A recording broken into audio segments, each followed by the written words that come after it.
Todo esto se leía para el olvido, porque a las pocas horas lo borrarían otras trivialidades. De todas las funciones, la del político era sin duda la más pública.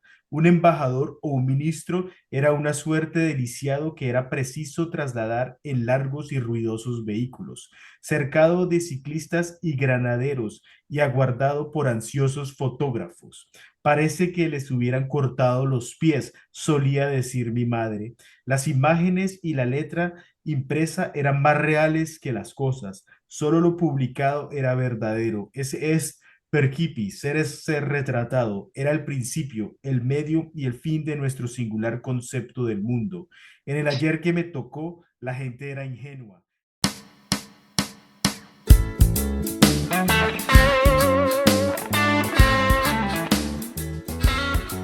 Este es el Matiz Literatura.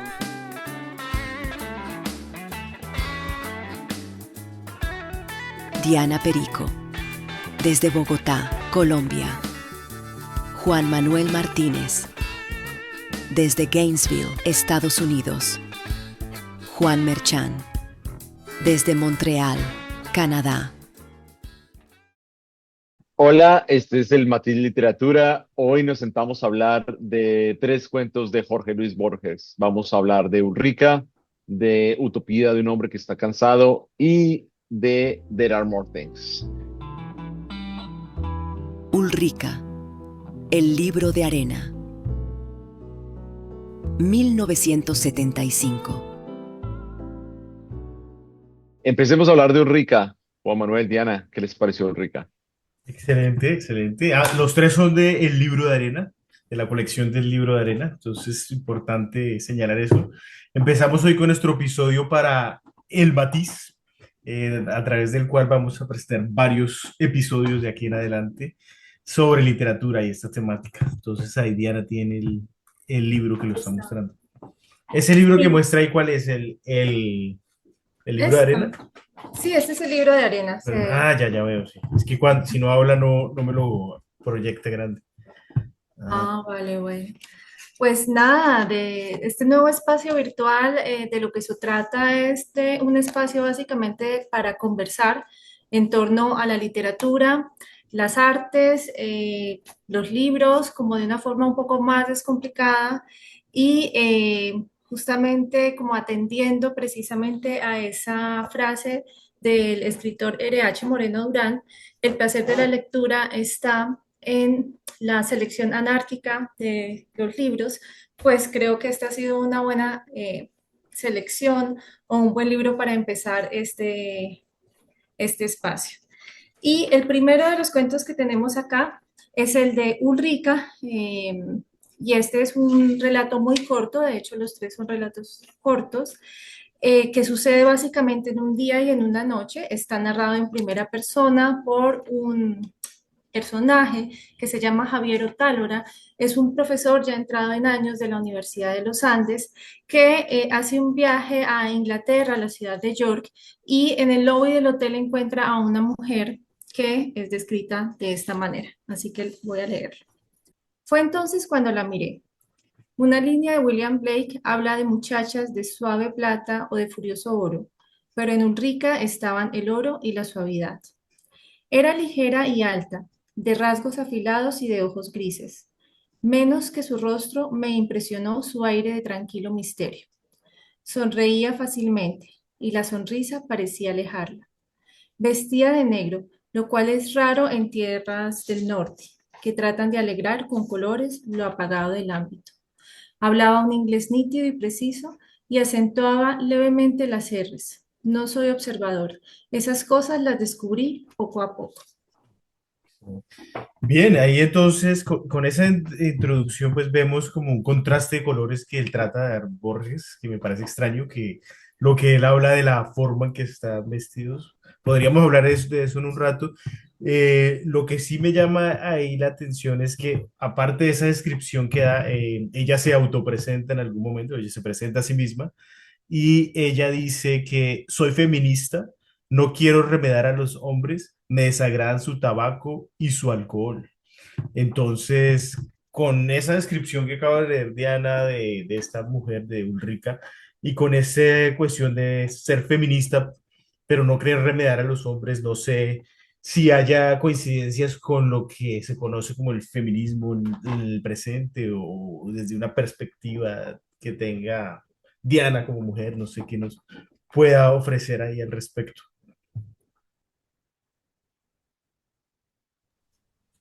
Bueno, podría ser solamente una anécdota precisamente porque en el momento pasa que ella rehúsa una copa que le ofrecen y igual que su comportamiento es completamente libre, ¿no? Básicamente en esta historia, este encuentro que resulta siendo un encuentro fortuito, pues termina en un encuentro sexual que, que es descrito básicamente en la conversación que sostienen estos dos personajes que se encuentran al día siguiente y van de un lugar a otro, y esa conversación está llena de suspicacias y de dobles sentidos. ¿Sí? Entonces, en ese momento sí se revela una mujer liberada que ha decidido, pues, tener un encuentro sexual con este profesor ya entrado en años, pero digamos que eso no es, creo que lo más importante del cuento, sino todas las referencias que hay en ese camino, en ese viaje que hacen los dos, y cómo se van perfilando los personajes, ¿no? El carácter de cada personaje en en ese pequeño eh,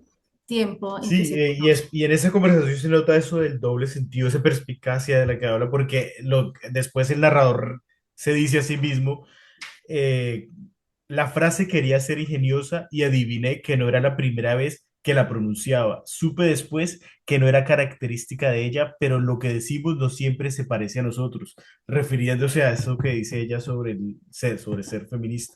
Entonces sí hay cierta juego de perspicacia ahí. Ya eso es pues para establecer el personaje sin las referencias metaliterarias que podemos ya hablar un poco al respecto. No sé si hayan notado una específica.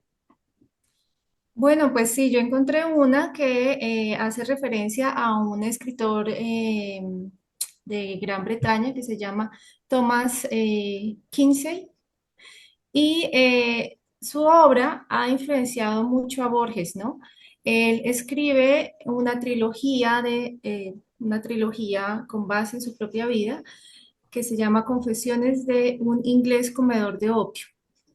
Y se relata que fue hijo de un comerciante muy rico, recibió una educación muy esmerada en muy buenos colegios, pero también muy rígida.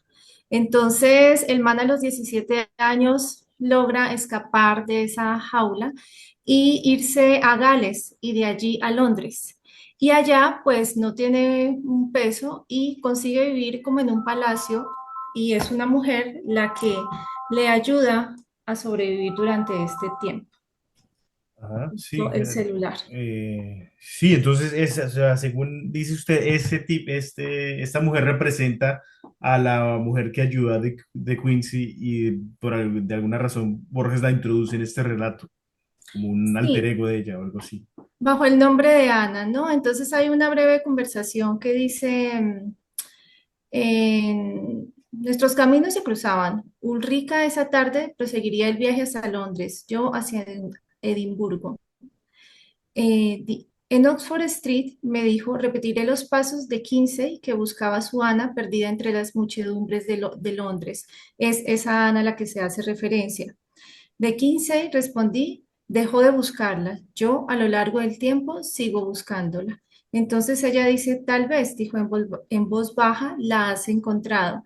Es decir, esa es la clave para que él entienda que es posible trascender ese encuentro de dos extraños para pasar a un nivel más pues tornarse en una relación sexual, que es lo que pasa al final.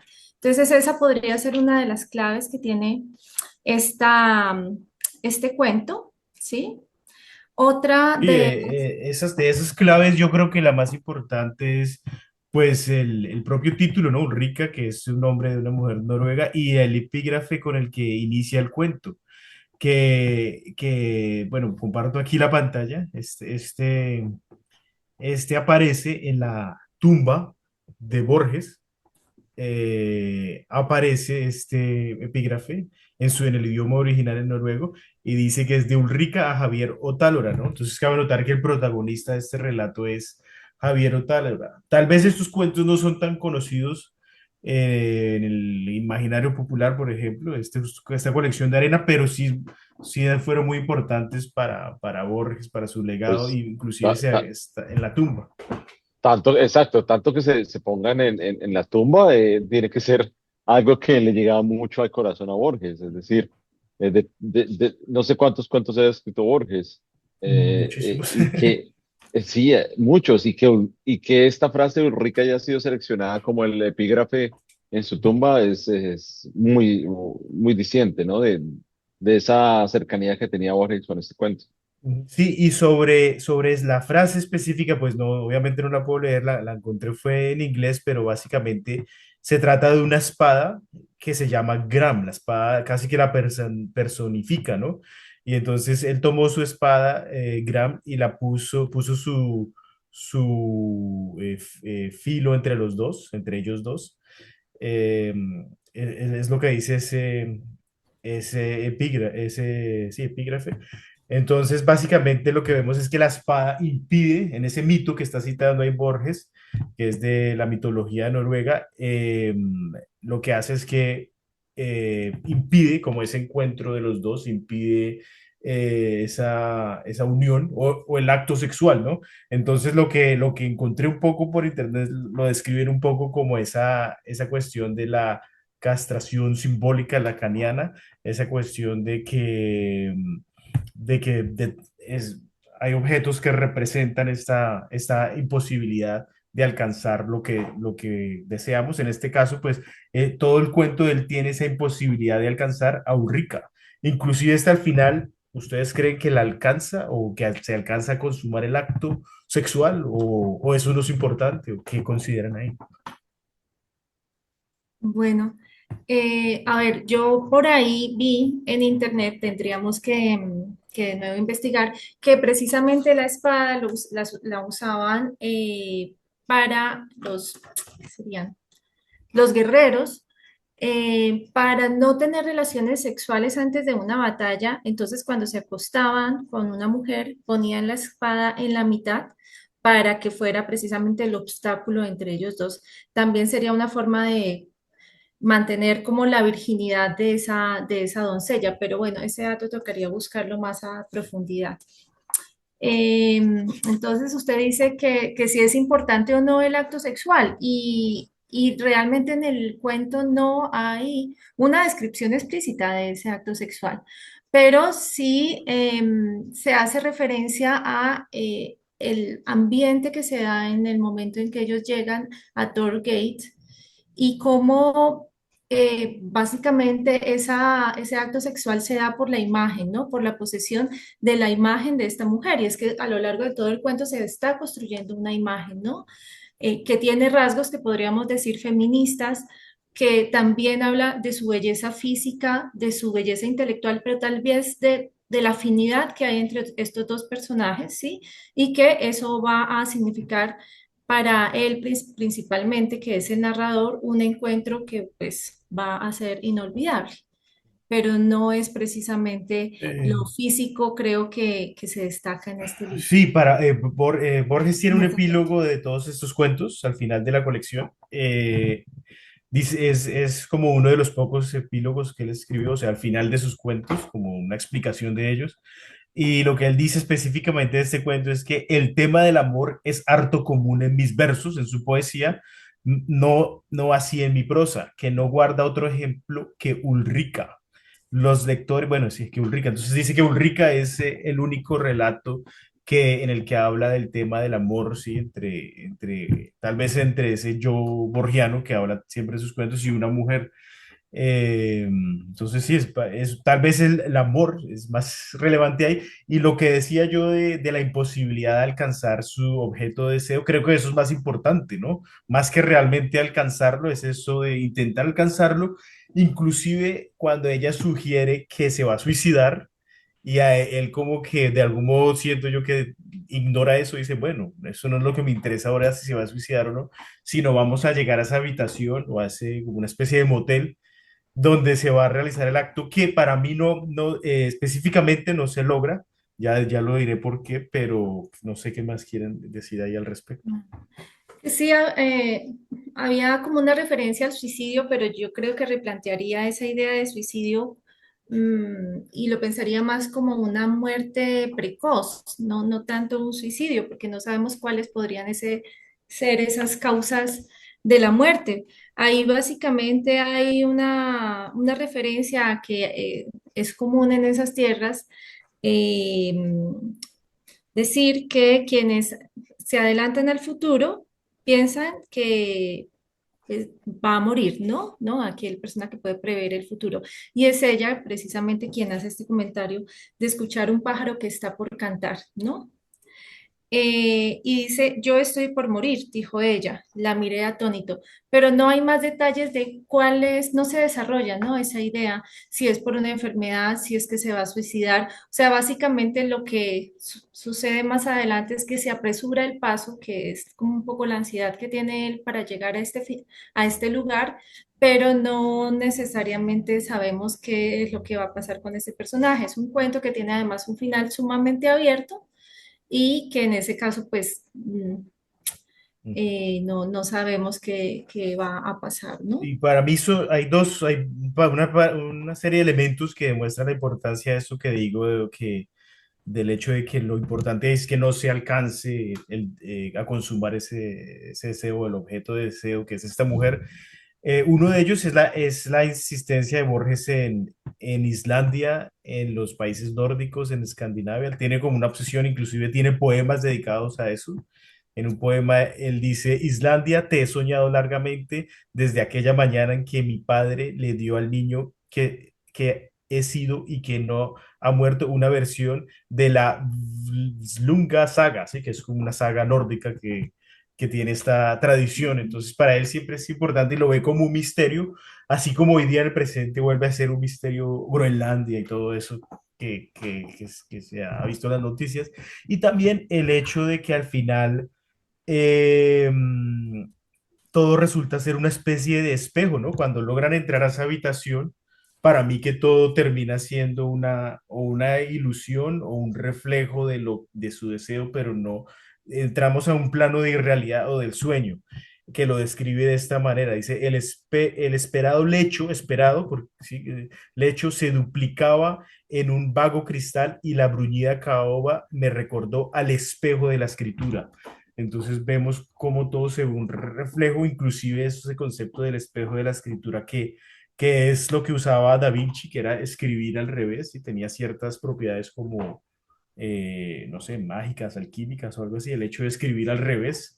Entonces, a eso se refiere un poco, ¿no? Como una inversión de la realidad, de algo que no se logra consumar.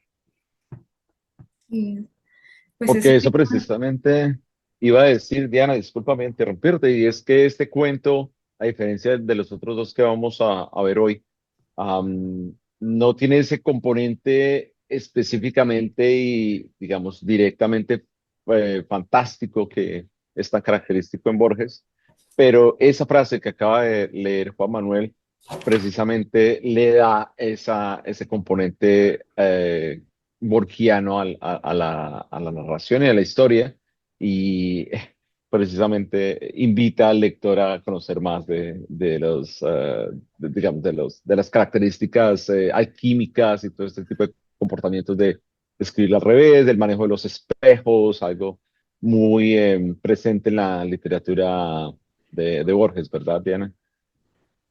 Sí, yo creo que precisamente al final, cuando dice que Ulrica lo llamó por su nombre, Javier, y que la nieve empieza a arreciar afuera y ya se borra como el escenario, ¿no? No hay ni muebles ni espejos, simplemente están los dos, ¿no? Y el pasar del tiempo.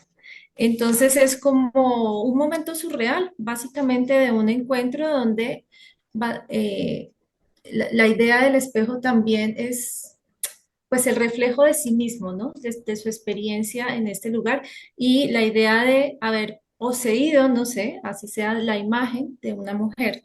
Es muy bonito, la verdad, como lo relata, casi que con cierto romanticismo. Y algo que no quería dejar pasar entre las referencias históricas y a esos, digamos, como a esas civilizaciones antiguas, es el juego de cambio de nombres en que ella le dice que le llamará Sigurd, ¿sí? Y en su lugar ella se llamará Brunhild o Brynhild.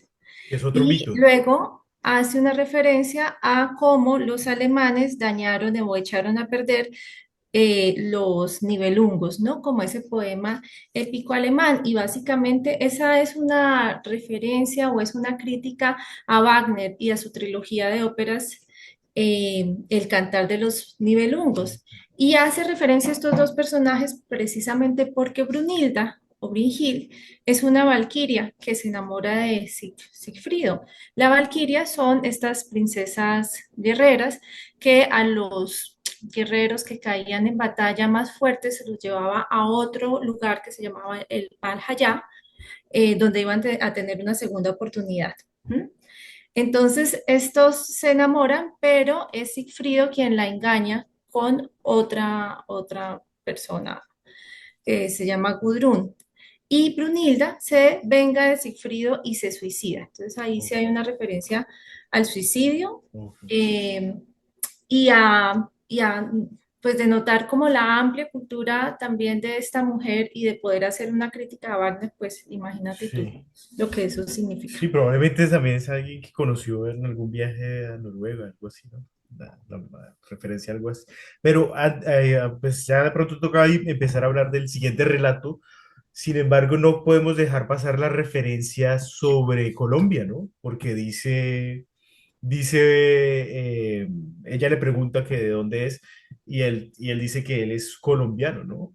Ella creo que después le pregunta como qué significa o qué es ser colombiano y él dice, ser colombiano es un acto de fe. Entonces ya, siendo colombianos, no sé cómo perciban esta frase, si tiene cierta certeza en ese apunte de Borges y por qué creen que la puso ahí esa frase.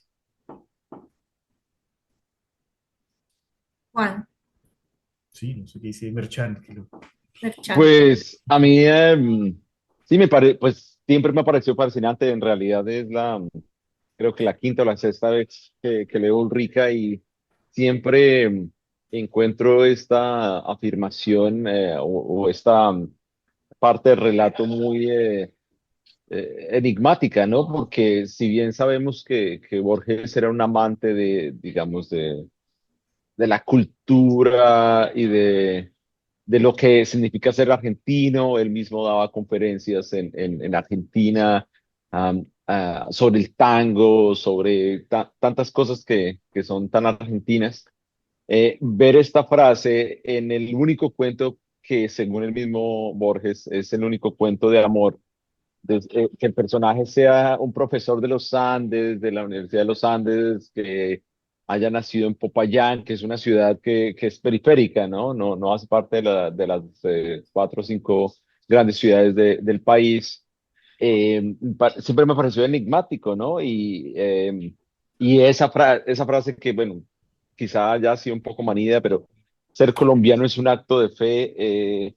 Ta- Tiene tantas aristas y tantas cosas se pueden decir de ella que finalmente lo único que queda es saber por qué, intentar saber por qué Borges afirmó eso, si era porque, como yo lo pensaba alguna vez, y era que en ese intento de abarcar Latinoamérica que tenían los escritores del boom, ellos escribían cuentos con un personaje que era de Perú, de Ecuador, de Colombia, de México, porque querían pensar Latinoamérica, ¿no? Muy a la manera de Neruda, ¿no? Neruda con su canto a Latinoamérica. Pero después, con el tiempo, yo decía, pero no, pero Borges no, en realidad no lo hizo digamos, con otros cuentos, con su poesía. Entonces, es muy enigmático por qué, por qué escoger Colombia, por qué escoger la Universidad de los Andes, por qué escoger Popayán, de todas las ciudades colombianas. No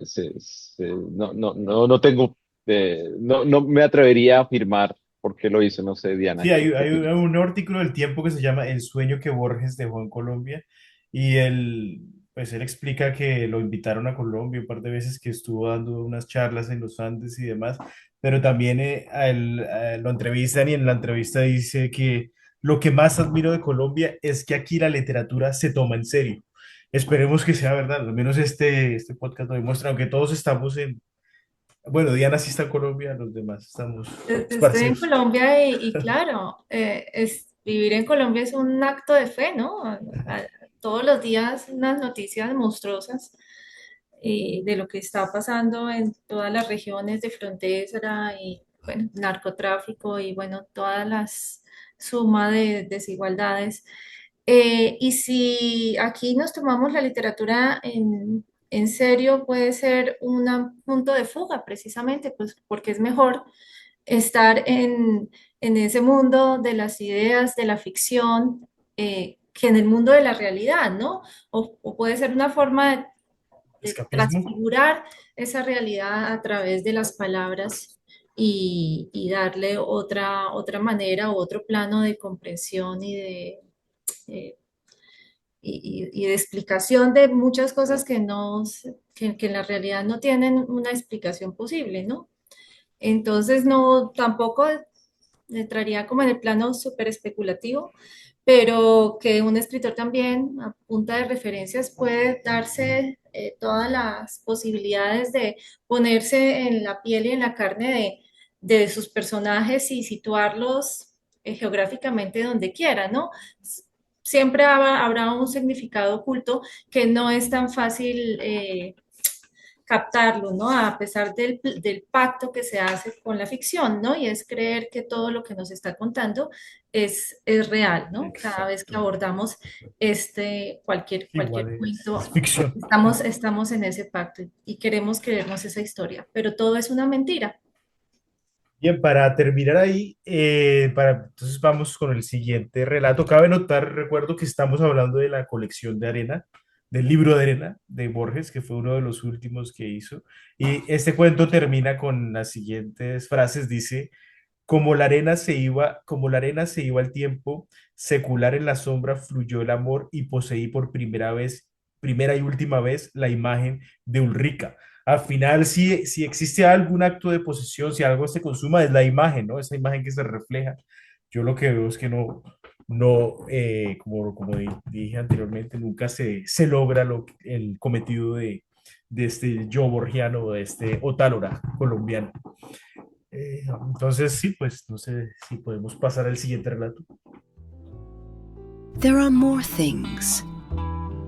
El libro de arena, 1975. ¿Qué les pareció There Are More Things, Juan Manuel? Diana, Juan Manuel, si nos puedes hacer una pequeña introducción sobre el cuento. Sí, bueno, entonces en cuanto al relato, empiezo por la introducción con el título que es There Are More Things. Como se dan cuenta, está en inglés. No es porque lo hayamos leído en inglés, sino porque es el único cuento de Borges cuyo título está en inglés. Aparte de eso, hay un diálogo en el que él nombra a un personaje y dice young man, como un joven, un chico joven. Es el único diálogo y también está en inglés en la literatura de Borges, del que yo tenga conocimiento. Y este relato de qué trata, trata de un hombre cuyo tío murió. Y el protagonista se encuentra en ese momento en Texas, en Estados Unidos, y tiene que regresar a Argentina pues para recuperar ese legado del tío, principalmente la llamada Casa Colorada, donde tiene lugar pues la acción de este relato, que es un relato Lovecraftiano, en el sentido en que se lo dedica a Lovecraft, ¿no? Dice que ese cuento está dedicado a Lovecraft.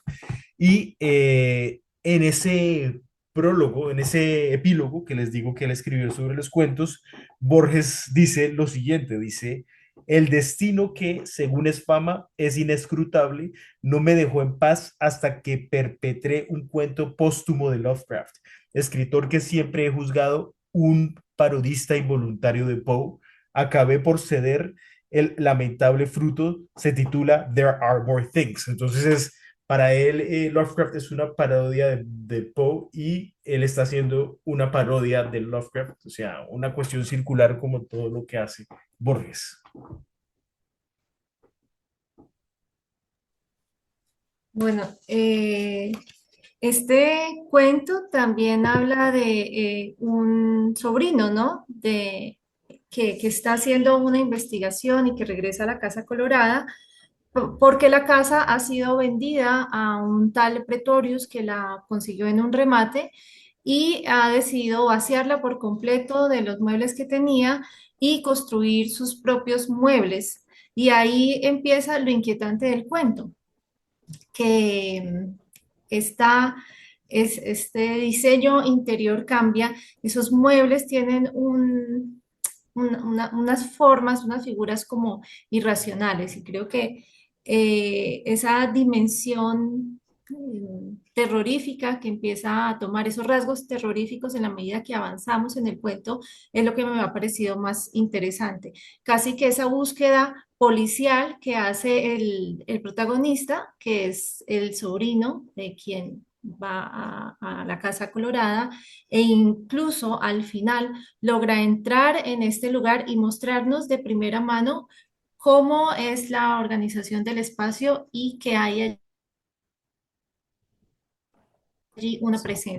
presencia escalofriante.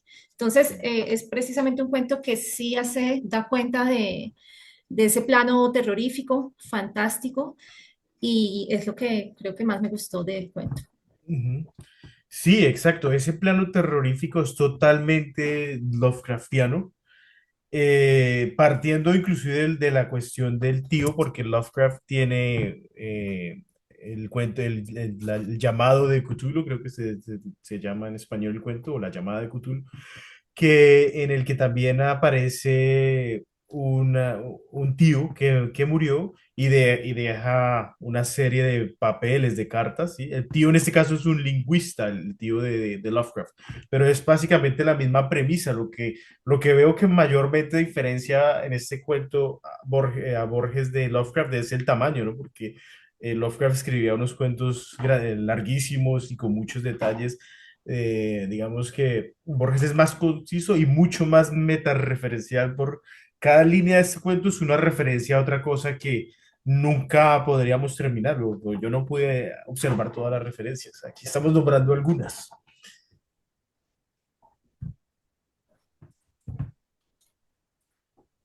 Sí, en realidad es metareferencial como lo es también Ulrica.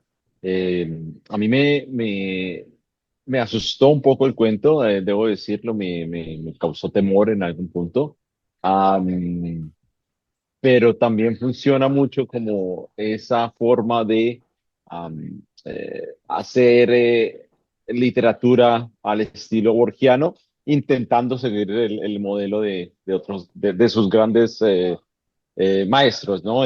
Como decía Juan Manuel hace un momento, Borges es muy reverencial frente a sus modelos y hablar de Poe y hablar de sus grandes maestros de la literatura europea para Borges es algo común y yo creo que este cuento precisamente tira de eso, tira de intentar hacer algo similar.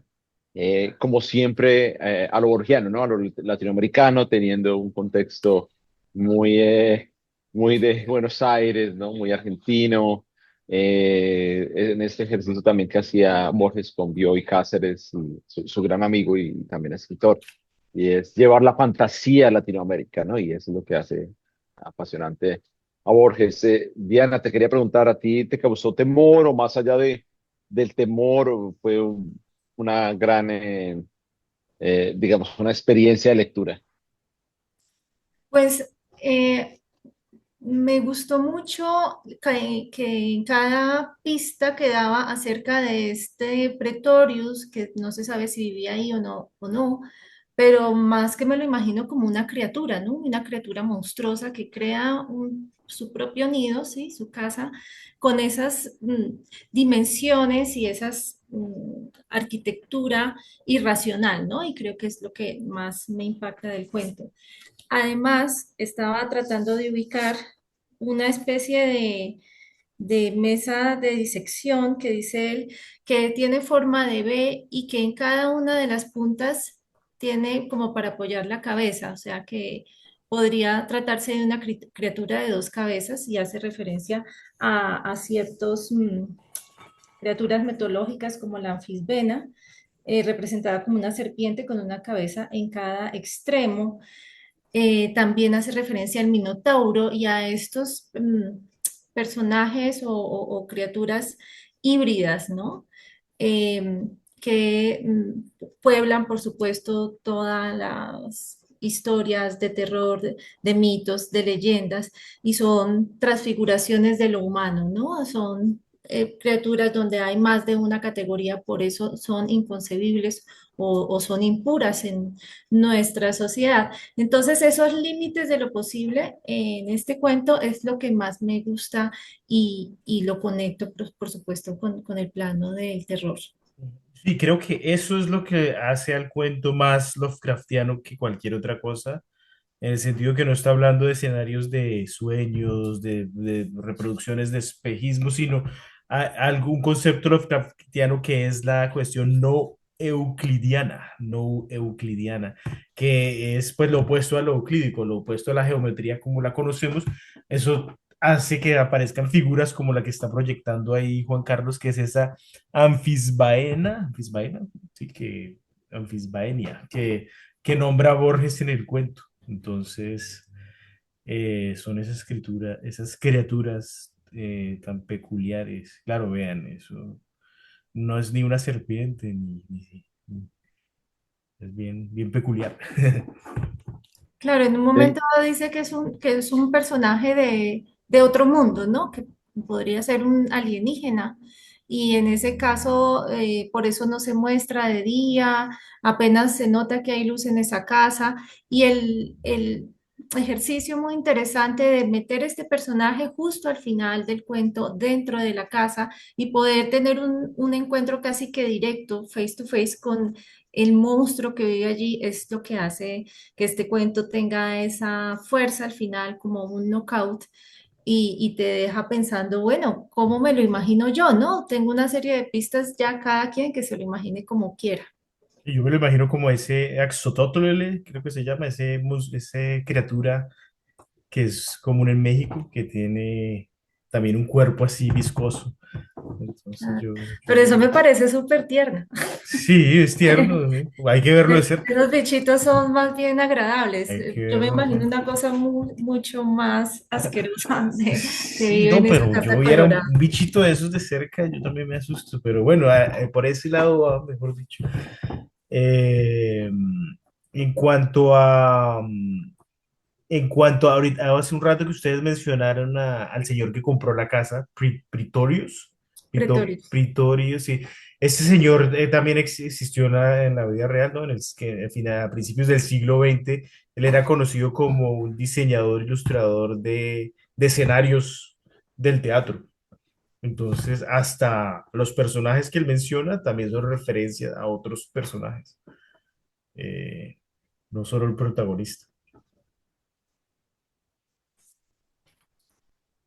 Bueno, ¿algo más sobre este cuento o qué? Seguimos al tercero. Sí, el título, vuelvo al título. Ajá, No mencioné el título. Una de las razones por las cuales está en inglés es porque es una frase de Hamlet.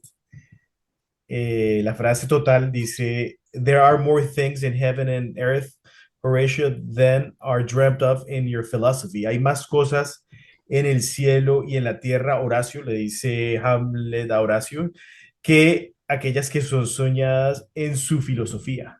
Entonces, eso es prácticamente de lo que trata el cuento, ¿no? Hay cosas que son inimaginables, no euclidianas, como estas figuras que aparecen, como esta anfisbena. Entonces, creo que ahí está la esencia. Y sí, obviamente asusta, es terrorífico, al final del cuento, pues él queda básicamente petrificado, diría yo, ¿no? Cuando entra y finalmente ve esta figura. Eh, Eso es lo que percibo ahí. Sí, ese homenaje a Shakespeare no me lo esperaba, Juan Manuel, gracias por el dato. No sé si nuestros oyentes conocían también esta referencia directa a Shakespeare y a Hamlet. Es cierto que Borges manifestó muchas veces su predilección y su interés por la lengua inglesa, de hecho por encima del italiano y el francés. De hecho, hacía muchas bromas sobre la lengua francesa. ¿Sí? Sí. Entonces, siempre admiró el inglés como lengua y esa posibilidad de usar los adjetivos y esa variación que tiene la lengua inglesa en sus adjetivos. Am, Sí, creo que hablas de los phrasal verbs, de esos verbos que tienen dos partes. Habla de eso en una charla que en español no existe eso, ¿no? O sea, esa posibilidad de agregarle una partícula a un verbo y crear una nueva acción o inclusive un nuevo sustantivo de esa manera. Entonces, y lo que dice del francés, dice que el francés es, no sé si se acuerda usted qué es lo que dice el francés específicamente. dice que el francés es el italiano con gripe. Es decir, que las personas que hablan francés en realidad hablan italiano, pero con gripe. Bueno, Entonces usted que tienen vive en Canadá, ese en sonido dónde es que nasal. vive, en dónde vive usted en Canadá? No Entonces, sé si, no, eh, si tiene, si acierta sí, Borges en tiene ese. sentido, ¿no? Pues creo que aquí Diana también conoce que algo particular de la lengua francesa es sus sonidos nasales. Entonces, sí se hace mucho más fácil hablarlo cuando uno tiene gripe y cuando uno está congestionado, porque salen más naturalmente los sonidos que son tan necesarios y tan diversos en la lengua francesa. Utopía de un hombre que está cansado. El libro de arena. 1975. Abordaremos ahora el último cuento que queremos recorrer hoy. Vamos a hablar de otro cuento que hace parte del libro de arena y es el Utopía de un hombre que está cansado. Diana, ¿qué te pareció este cuento?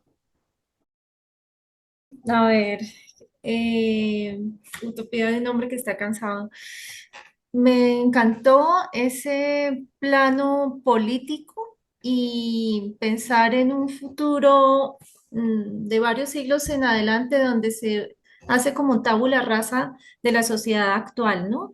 Y da ejemplos en la política, ¿no? A lo que se dedican los políticos que cambian de oficio, se volvieron honestos. eh, y todas estas pequeñas muestras de cómo estamos de mal, que en algún momento caput, ¿no? Cualquier cosa podría pasar y empezar a borrar con miles y miles de capas de historia, de tradición, de lenguas inclusive, ¿no? Porque se vuelve como al originario, ¿no? Se retrocede, parece que es como que es un cuento donde uno va a un mundo anterior, pero en un momento futuro, porque se regresa al latín y se regresa a las cosas más sencillas, a elaborar las cosas con las propias manos, a vivir de una forma muy modesta, a comer apenas los alimentos sin mayores preparaciones, nada de la complejidad de la que vivimos hoy en día. Entonces creo que me gusta pensar en ese futuro que tampoco es ideal y ya lo veremos por qué. Porque básicamente también es una forma de exterminio, o sea, como la propia raza humana es la plaga para, para para la sociedad, para la sobrevivencia, ¿sí? Sí, pues no me acuerdo de quién, de Huxley es la frase que dice que toda utopía termina en una distopía. Creo que en este cuento lo vemos, ¿no? O sea, entonces sí hay cosas con las que nos identificamos, parece como agradarnos, de este relato, pero al fin y al cabo puede terminar en una total distopía, que para mí es en principio desde el lenguaje, eso de que desaparecen todas las lenguas y solo queda el latín. Él llega a ese futuro, este personaje que se llama Eudoro Acevedo, es otro yo borgiano, llega a ese futuro, se encuentra con lo que yo describo como un gigante, aunque no es un gigante, es un señor muy alto simplemente, y él intenta varias lenguas hasta que se da cuenta que solo entiende el latín, y después este gigante le dice que simplemente las otras lenguas han quedado en desuso y lo dice de una manera muy déspota, como esas lenguas son prácticamente un estorbo. Hay que volver a un estadio prebabélico en el que simplemente se habla el latín y ya. Eso me parece peculiar. Aunque ese gigante, no sé, Juan Carlos decía que con quién es que lo comparaba, este gigante del futuro. Tiene el Sí, micrófono. en charlas previas que habíamos tenido sobre este cuento, yo afirmaba que al recorrer este relato de Borges, en mi mente siempre estuvo la presencia de este ser, digamos, alto, digamos, de una figura muy delgada. No porque Borges lo describiera, de hecho, la forma en que Borges describe los personajes no es tan canónica, ¿no? Diríamos, no hace esa referencia que hace, digamos, un relato, por ejemplo, de Hemingway, ¿no? Hemingway siempre describe muy bien a sus personajes en su tez, en su figura. Borges no, Borges apela a un concepto, dos conceptos, tres adjetivos que explican el personaje, pero más allá de eso digamos, no hace un salto, digamos, profundo a la descripción del personaje. Sin embargo, yo tenía en mi cabeza siempre para ayudar a la construcción de la historia en mi cabeza, la presencia de esta persona, les voy a mostrar, y es un actor estadounidense que se llama Strucken, Carl Strucken. Él en una serie estadounidense que se llama Twin Peaks, en las tres temporadas que tiene esta serie, hace una aparición como una entidad benigna que, digamos, anuncia que algo malo va a pasar. Es una persona, es digamos, una figura que juega el rol de un oráculo, ¿no? Y anuncia que algo malo va a pasar y hace presencia también en este limbo, en este Sí, espacio. como en el Black Lodge o White Lodge que está en Twin Exacto. Peaks. Es algo así, yo veo Eh, algo así, a eso es donde llega Borges, ¿no? Una especie de Lodge en otro mundo, en otro universo paralelo pareciera, ¿no? No pareciera que es el nuestro. Es un futuro, pero es muy diferente a nuestra realidad. sí, yo por alguna razón u otra, yo siempre tenía a esta persona en mi cabeza. Sin embargo, también me envisionaba yo un ser que no se expresaba mucho con sus manos o con sus acciones, con sus, digamos, gestos. Me parece que Borges a lo que intenta mostrar es un futuro donde no hay tanta, eh, eh, digamos, confianza en los gestos humanos como carácter semántico, sino que de hecho el lenguaje también digamos, se está dejando por fuera, ¿no? Entonces, tanto los gestos como la imagen. Yo me imaginaba a esta persona sentada con el narrador en una mesa y haciendo muy pocas gesticulaciones y, digamos, apelaba solo a esa narración que hacen en el cuento. Más allá de eso, Sí, no es lo que veía tan parece grande. que ese futuro solo fuera ese cuarto, esa mesa, como si no hubiera nada más fuera de allí, ¿no? Sí, Eh, es muy interesante ver ese recorrido que hace Borges al inicio del cuento, ¿no? Es este camino como Manuel, tú que juegas también videojuegos, hay un videojuego que se llama GoldenEye de Nintendo 64. donde va el tirador por en uno de los niveles, va por un escenario de nieve con un arma. Y yo siempre me imaginaba esto, como el narrador a través de estos campos abiertos, estas estepas, y cuando ve una casa, es la única casa a la que entra, y ese es el futuro, precisamente lo que acabas de mencionar. El futuro es esa casa, el futuro es ese comportamiento que muestra él y lo que narra él sobre la religión, sobre el lenguaje, sobre la política. Eh, digamos, otro narrador, otro escritor hubiese hecho, digamos, una exploración de las grandes ciudades y cómo las grandes ciudades han cambiado en el futuro. Pero Borges recurre a este espacio cerrado y a la narración para describir lo que pasa en el futuro. Sí, lo que él describe eso como una llanura, dice que me pregunté si mucha curiosidad si estaba en Oklahoma o en Texas o en la región que los literatos llaman la Pampa, entonces es como una llanura ahí irreferencial, que parte de ese motivo de esa irreferencialidad es lo que maneja este filósofo Baudrillard en su filosofía cuando él habla de la hiperrealidad, que es algo en la que todos los referentes se han perdido. Usa un relato de Borges para explicar eso, pero específicamente esta frase es de muy de Baudrillard, ¿no? La llanura irreferencial es una de las frases que usa Baudrillard, que todo termina siendo plano y todos los referentes se pierden, no queda nada. En este caso, que ese futuro es eso, ¿no? No hay nada asible. Entonces, yo creo que se nota mucho ahí. Sí, volviendo al tema de las lenguas, el cuento plantea que precisamente se regresó al latín porque las lenguas dividían, ¿no? Al ser referentes de la cultura. Eso es bien interesante.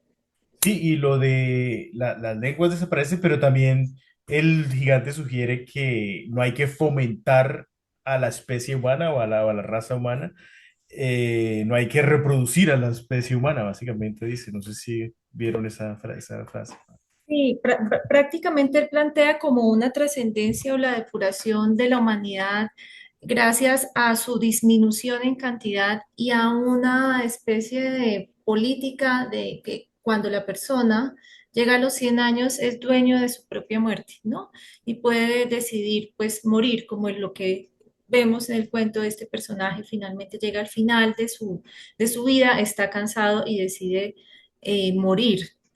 Y algo que bueno, que me llamó mucho la atención de este cuento es la enorme soledad en la que viven los personajes que tiene que ver con ese escenario sin referentes, en esa llanura infinita donde hay una casa cada tanto muy distanciadas una de las otras y que los personajes son muy parecidos, apenas se distinguen en el género, porque hay una mujer que es la que llega con otros 4 o 5 hombres que tienen las mismas características del personaje principal, eh, que es alto, que tienen mucha fuerza y vienen básicamente para desocupar la casa porque este personaje ha decidido ir a terminar sus días, Mm. ¿no? Entonces tampoco es que sea un final feliz, ¿no? Sino un final más bien resignado.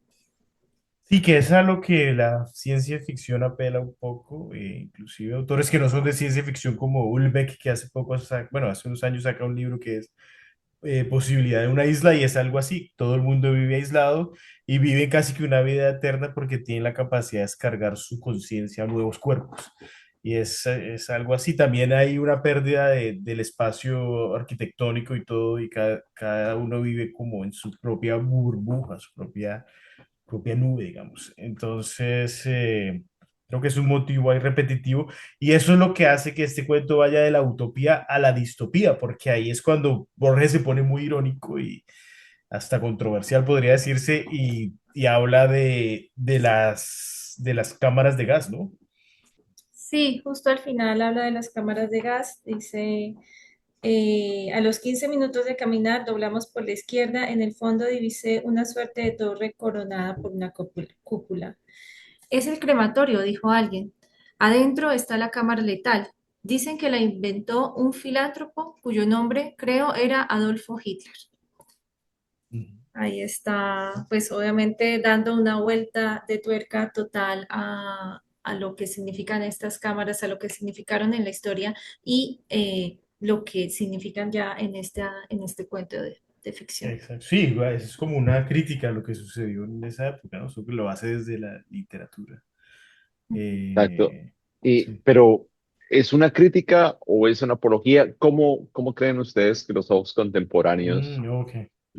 verían esa referencia a Hitler y Sí. ese cierto tipo de reconocimiento que hace el personaje de Hitler? Para mí es totalmente o sea, está diciendo, eso es lo que nos espera. Si seguimos esas ideas de exterminio y todo eso, pues vamos a terminar en una supuesta utopía que en realidad nos va a aislar totalmente, va a reducir a la raza humana y va a reducir a la cultura, al espacio arquitectónico, todo a nada, a un espacio sin referentes, sin lenguas y sin fomentar a la especie humana que por eso él menciona ahí a Malthus, ¿no? Esa idea, ese concepto, los conceptos malthusianos son esos, son la idea de que el ser humano es un problema a tal punto que es mejor que no se reproduzca. Y yo creo que esas ideas están muy de moda hoy en día, ¿no? No sé ustedes qué piensen, pero es común escuchar a la gente decir como que el humano es el culpable de todo, lo mejor es no reproducirse. No digo que yo que ande en planes de reproducción ahora, pero no sé, ¿qué opinen? Yo también siento que tiene un tono irónico, ¿no? O sea, le está cambiando el sentido a lo que significa para nosotros esa clase de exterminio. Y con respecto a fomentar la raza humana, pues creo que me voy un poquito con Borges. No, en el sentido en que, claro, hay discursos desde el ambientalismo que plantean todo el exceso de consumo que hay por un solo humano, ¿no? En toda la cantidad de cosas que se gastan y se gastan eh, y que son producidas precisamente para que no duren nada, ¿no? Y se tenga que seguir en en el eterno círculo del consumo.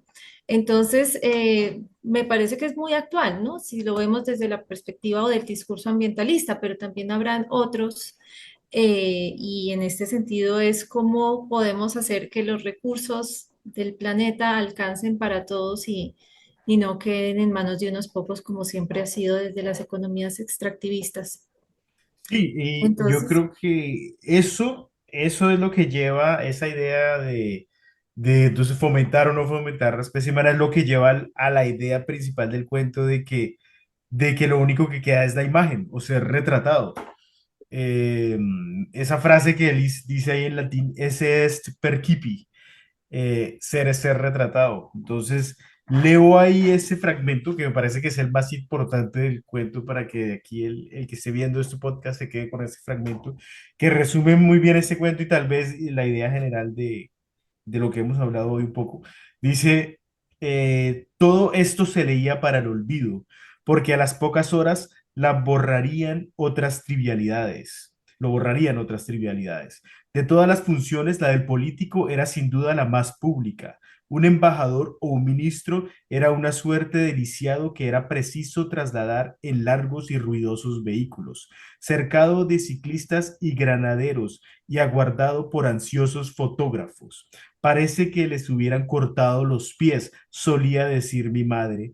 Las imágenes y la letra impresa eran más reales que las cosas. Solo lo publicado era verdadero. Ese es Percipi, ser es ser retratado. Era el principio, el medio y el fin de nuestro singular concepto del mundo. En el ayer que me tocó, la gente era ingenua. Creía que una mercadería era buena porque así lo afirmaba y lo repetía su propio fabricante. También eran frecuentes los robos, aunque nadie ignoraba que la posesión de dinero no da mayor felicidad ni mayor quietud. Ese es ese párrafo todo eso es un párrafo ahí muy central para ese relato. buenísimo porque es casi como un ensayo, ¿no? Y es Ujú. la profundidad que tienen estos cuentos de Borges y donde uno se aproxima ahí ese, digamos, como esa balanza, ¿no? Entre un cuento donde hay un argumento, un desarrollo, unos personajes, unas acciones, pero también hay una serie de reflexiones que se van suscitando en ese manejo del lenguaje y en sus múltiples referencias e intertextos que hay en cada cuento. Entonces son cuentos para no leer rápido. Yo creo que a mí me ha costado, me ha costado, es decir, cada vez que vuelvo a leerlos, encuentro nuevas cosas y es lo bacano de Borges, ¿no? Y por eso no es una lectura fácil, a lo mejor no es una lectura para quien va buscando algo más liviano y más entretenido. Y pues fue precisamente esta idea de hoy de reunirnos y analizar y conversar un poquito en torno a estos tres cuentos. Sí. Partiendo Para de esa idea, finalizar, no, y partiendo de esa idea, ese es Perkipi, ¿no? Ser retratado, así como nos estamos viendo aquí por este Zoom. Sí. quisiera preguntarles qué pueden esperar nuestros oyentes de esta propuesta. ¿Por qué escucharnos en los siguientes episodios, Juan Manuel? ¿Por qué? Porque vamos a volver a algunos textos que tal vez ya se han leído y verlos desde una mirada más relajada, ¿no? Porque hemos estado, pues para empezar este episodio, hemos estado como leyendo o escuchando algunos podcasts y eso, y he notado como que muchos manejan mucha excesiva seriedad o muy academicistas, se meten mucho en lo teórico. No digo que acá no hayamos entrado en ese plano, pero la idea es hacer una conversación, por eso está Juan Carlos en un café desde Canadá, está como un poco congelado allá, pero bueno, yo estoy aquí desde Gainesville, desde la Florida, con mucho calor, cocodrilos y pantanos por acá, y Diana pues desde la altura de su apartamento en Bogotá. De los cocodrilos bogotanos. Desde el clima impredecible bogotano. Bueno, y la verdad es que nos gusta el tema, nos gusta hablar de literatura, lo llevamos haciendo como mucho tiempo a través de WhatsApp, en las oportunidades que tenemos de vernos y pensamos, bueno, ¿por qué no nos organizamos un poco y hacemos algunos episodios donde está lo que venimos haciendo ya desde hace tiempo? Así que es una propuesta nueva, no busca pasar por el análisis profundo de los cuentos. eh, y la verdad que me da ilusión saber que hay tantas conversaciones acá que tenemos por delante y esperamos que pues también les guste y que de alguna manera nutra este historial de lecturas que uno va construyendo a lo largo de la vida, ¿no? Porque muchas veces escuchar estos podcasts, ver cine, escuchar a los amigos es precisamente lo que nos vuelca a buenos libros que pues, nos llenan el espíritu. Y allá suena el perro, ¿no es de Niera un gato? Allá suena en el fondo. Ese es el Leyó, vecino. Uy, se está peleando con el leyó, gato. leyó Borges y se convirtió en Se perro. leyó Borges. Sí, ¿no? Y también quería mencionar ahí que empezamos con Borges porque es muy universal, todos lo conocen y no queríamos empezar con algo como muy oscuro, muy desconocido. Tal vez con el tiempo pues vamos a otras lecturas menos universales, ¿no? Porque obviamente todos sabemos que de Borges se ha hablado mucho, pero al menos escogimos el libro de arena, no se ha hablado tal vez tanto, inclusive esa referencia de ser colombiano es un acto de fe, en mil charlas te he escuchado y la gente habla de eso, pero nunca hablan de dónde viene, ni de quién, ni Ulrica, ni el cuento. Es más, yo ni sabía, hasta que leí el cuento no sabía que de ahí venía. Y pensaba que eso lo había dicho como en alguna conferencia o algo así. Les invitamos a escucharnos en nuestro siguiente episodio. Aún no hemos decidido qué autor o autora recorrer, pero les invitamos a seguirnos en nuestras redes sociales, en Matil Literatura. Gracias a Juan Manuel y gracias a Diana por este agradable momento y espero escucharles y verles muy pronto. Un saludo.